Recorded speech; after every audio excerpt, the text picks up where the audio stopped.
Ano na naman yon? Is that another story to tell? Christy Fermin nag-react sa panibagong post ni Kris Aquino.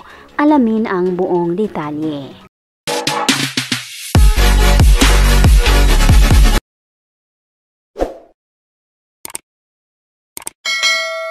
Magandang araw mga kaibigan, welcome back to our YouTube channel, Be Truth. Pinag-uusapan na naman ng Showbiz Now Na or SNN ang patungkol kay Kris Aquino. Pinangungunahan ito ng bitiranang kolumnista na si Christy Fermin. Kasama na rin dito sina Romel Chica at Wendell Alvarez. Pinag-uusapang muli ng Showbiz Now Na or SNN ang patungkol sa the Queen of All Media na si Kris Aquino.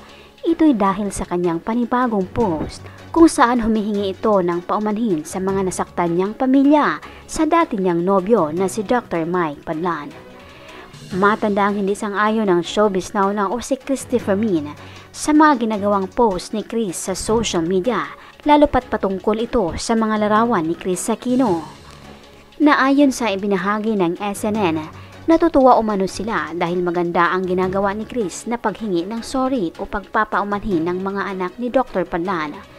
Humingi rin ito ng sorry kay Dr. Padlan bilang tao at bilang professional na doktor. Subalit ayon di umano sa SNN, maganda na sana ang ginawang sorry, kaso nabitin umano sila dahil may mga statement pa umano ni Kris na inilabas patungkol sa mga padalang pera umano sa dati niyang nobyo na si Dr. Mike Padlan. At dahil nga sa pagpo-post ni Kris ng kanyang mga larawan, binanggit ng SNN ang mga kapatid ni Kris na ayon sa kanila, umaasa sila na pagsabihan umano ang kanilang bunsong kapatid na itigil na ang pagpo-post ng kanyang mga larawan dahil nababash lamang umano ito at kasama na rin ang kanyang pamilya. Ito'y base umano sa mga komento ng mga netizen na hindi sumang-ayon sa pagpo-post ni Kris dito. Dagdag pang ibinahagi ng SNN na sana'y manahimik na lamang umano si Kris dahil nakadagdag stress lang din umano sa katawan niya at mas nakakalala pa sa sakit niya ang pagpo-post niya sa social media. Dahil alam di umano nila na hindi lahat sasang-ayon kay Kris.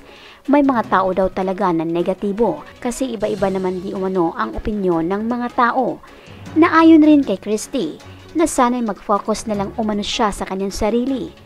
Subalit hindi pa rin umano humihinto, kaya nagdududa umano sila kung paano umano na kayang gawin ni Kris ang pagkahaba-haba ng mensahe gayong may sakit naman ito. Subalit binigyan naman din nila ito ng positibo na komento o opinyon, ang ibig sabihin na baka lamang umano dahil wala naman siyang ginagawa at yan na lang din yung way na ma-express lahat ang gusto niyang ipaabot, kaya nagagawa niyang sumulat ng napakahabang post. Samantala nga sa ipinopost o ipinapakita ni Kris na mga pasan niya sa katawan, kaya nabahala umano ang SNN.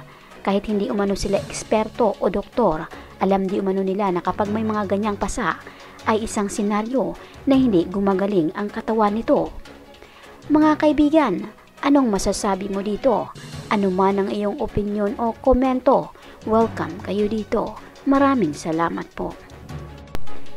By the way mga kaibigan, mag-shoutout na naman po tayo sa mga latest or newest comment ng aming minamahal na viewers. Malakas ang shoutout po kina Marcos Tan 5962, Arcely Ariada, Fatima Calabio, Roda Lagrimas 732, Romescala Das Aban 3125, at Kimao Utit Das SD2HL.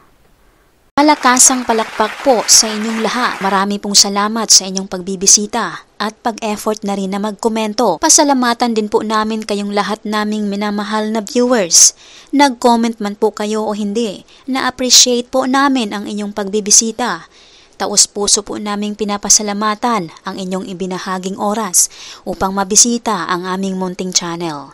Saan man po kayo naroroon, mag-ingat po kayo lagi. Malakasang palakpak po sa inyong lahat. God bless us po at maraming salamat.